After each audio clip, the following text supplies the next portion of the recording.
शारों का नरगिस तू है, मेरे जीवन का मंजिल भी तू है।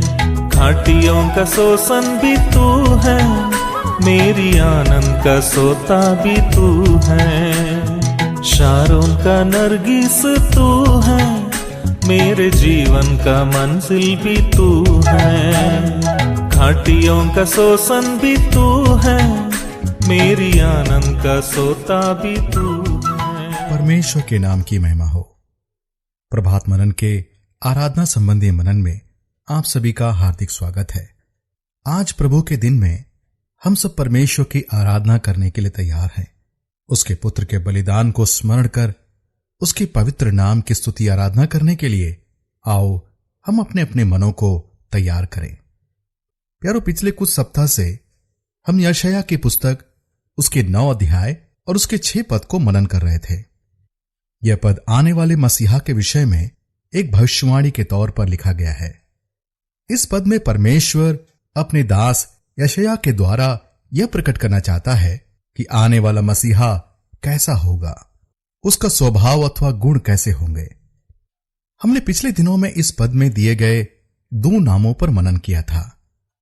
पहला कि वो अद्भुत होगा, He will be called wonderful, और दूसरा कि वो परामर्शदाता होगा, He will be called perfect counselor। आइए आज इसी पद के आधार पर एक और नाम को हम मनन करते हैं, जिसे हम यशायाह की पुस्तक उसके 9 अध्याय उसके 6 पद में पढ़ते हैं। क्योंकि हमारे लिए एक बालक उत्पन्न हुआ, हमें एक पुत्र दिया गया है, और प्रभुता उसके कंधे पर होगी, और उसका नाम अद्भुत युक्ति करने वाला, पराक्रमी परमेश्वर, अनंत काल का पिता और शांति का राजकुमार रखा जाएगा। परमेश्वर इस पढ़े गए पद पर अपनी आशीष उंडेले। प्यारो, हम अपने प्रभु के जीवन को जितना ज्यादा अधिक मनन करेंगे, उस पर ध्यान करेंगे, तो वह उतना ही ज्यादा हमें प्यारा लगता है। हमारे प्रभु का वो अद्वितीय और अतुल्य जीवन हम भी कहने पाए, मेरा प्रेमी 10,000 में भी उत्तम है। वह अद्भुत कहलाएगा, वो परामर्शदाता कहलाएगा, और आज का मनन का विषय है वह पराक्रमी परमेश्वर होगा। अंग्रेजी में लिखा हुआ है माइटी गॉड। प्यारो, आज इतिहास यदि मानव जाति के उत्थान एवं उसकी उन्नति के विषय में आकलन करे तो उसके सामर्थ्य के अथवा पावर के आधार पर आकलन करती है। जैसे कि सर्वप्रथम मानव शक्ति का इस्तेमाल होता था, अर्थात हर एक काम मैन पावर के द्वारा चलता था। फिर आया हॉर्स पावर, अर्थात जानवरों का इस्तेमाल। फिर इंसान ने और कुछ तरक्की किया। फिर आया स्टीम पावर। इसके बाद इंसान और भी कुछ उन्नति किया। फिर आया इलेक्ट्रिकल पावर का इस्तेमाल, और वर्तमान समय में न्यूक्लियर पावर को सबसे ऊपर माना जाता है। अर्थात जिन देशों के पास न्यूक्लियर पावर है वो सबसे शक्तिशाली और उन्नत देश माने जाते हैं। इन तमाम पावर्स के होने के बावजूद भी मानव जाति के असल में उत्थान के लिए जो एक सामर्थ्य की जरूरत है, वह है आत्मिक सामर्थ्य की, अर्थात स्पिरिचुअल पावर। और बाइबल बताती है कि उस सामर्थ्य का स्रोता हमारा प्रभु यीशु मसीह है, क्योंकि वह सामर्थी परमेश्वर है। He is the mighty God। आने वाला मसीहा अर्थात प्रभु यीशु मसीह को इस पद में परमेश्वर कहकर संबोधित किया गया है। हां प्यारो, हमारा प्रभु यीशु मसीह जब इस धरती पर जन्म लिया तब वह 100% मनुष्य था, और साथ ही साथ 100% परमेश्वर भी था। उसका जीवन और उसके कार्यों को यदि कोई भी इंसान ध्यान करे तो समझ सकता है कि प्रभु यीशु मसीह अर्थात परमेश्वर जो धरती पर उतर आया। प्रभु यीशु मसीह ने भी अपने कथन में कई बार यह प्रकट किया कि वो परमेश्वर है। उदाहरण स्वरूप मैं कुछ पदों को आपके लिए पढ़ना चाहता हूं, कृपया ध्यान दें। यूहन्ना 5 अध्याय उसके 23 में ऐसा लिखा गया है कि सब लोग जैसे पिता का आदर करते हैं वैसे ही पुत्र का भी आदर करे। जो पुत्र का आदर नहीं करता वो पिता का जिसने उसे भेजा है आदर नहीं करता। यूहन्ना उसका 10 अध्याय और 30 पद। प्रभु यीशु मसीह ने कहा, मैं और पिता एक हैं। यूहन्ना रचित सुसमाचार उसका 12 अध्याय और उसका 44 और 45। यीशु ने पुकार कर कहा, जो मुझ पर विश्वास करता है वो मुझ पर नहीं वरन मेरे भेजने वाले पर विश्वास करता है, और जो मुझे देखता है वो मेरे भेजने वाले को देखता है। प्यारो, इसके अलावे और भी ऐसे कई पद हैं जिसमें हमारे प्रभु यीशु मसीह ने साफ साफ कह दिया कि वो परमेश्वर है, जो मानव जाति को उनके पापों से बचाने इस धरती पर आया है। परंतु प्यारो, बड़े दुख की बात यह है कि लोगों ने उसे ना पहचाना, उसे अपमानित किया, उस पर आरोप लगाए और कई बार तो उसे पथरवा करके मारने की योजना भी बनाई थी।